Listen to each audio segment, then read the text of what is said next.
Introducing the all-new Italiano range of pizza. Pizza Ultimo. Pizza Hut. மற்றும் இலங்கை போக்குவரத்து சபை பஸ்களுக்கான ஒருங்கிணைந்த நேர அட்டவணை முறைமை தற்போது உரிய முறையில் செயற்படுத்தப்படுவதில்லை என தொழிற்சங்கங்கள் தெரிவித்துள்ளன.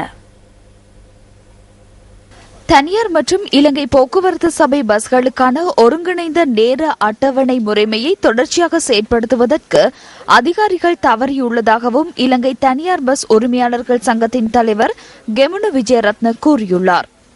ஒருங்கிணைந்த நேர அட்டவணை முறைமை செயலிழந்துள்ளதால் இரவு நேர சேவைகளை நடத்த முடியாதுள்ளதாகவும் இதனால் பஸ்களில் அதிக நெரிசல் காணப்படுவதாகவும் அவர் தெரிவித்துள்ளார். இது தொடர்பில் விடுக்கப்பட்ட கோரிக்கைகளை கவனத்தில் கொள்ளாத அதிகாரிகள் உரிய நடைமுறைக்கு மாறாக அனுமதி பத்திரங்களை விநியோகித்து பணம் பெற்றுக் கொள்வதாக அவர் குற்றம் சாட்டினார். இதனிடையே ஒருங்கிணைந்த நேர அட்டவணை முறைமை செயலிழப்பதற்கு இலங்கை போக்குவரத்து சபையே காரணமாக அமைந்தது என தேசிய போக்குவரத்து ஆணைக்குழுவின் தலைவர் ரோஷான் குணவர்தன தெரிவித்துள்ளார்.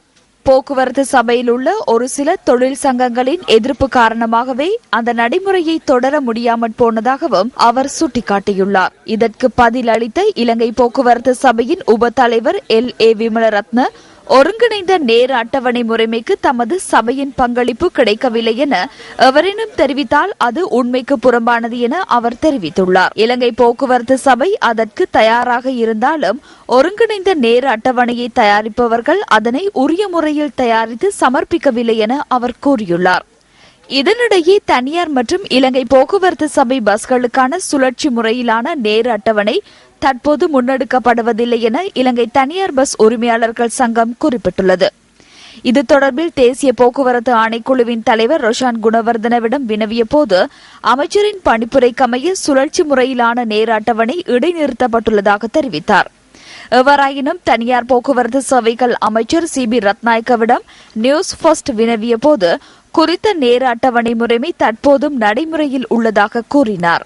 இதேவேளை பல்வேறு சிக்கல்கள் உள்ளதாக தெரிவித்து அந்த நேர அட்டவணைகளை நடைமுறைப்படுத்துவதை சில தரப்பினர் நிராகரித்துள்ளதாக தனியார் போக்குவரத்து சேவைகள் அமைச்சின் செயலாளர் விக்டர் சமரவீர தெரிவித்துள்ளார்.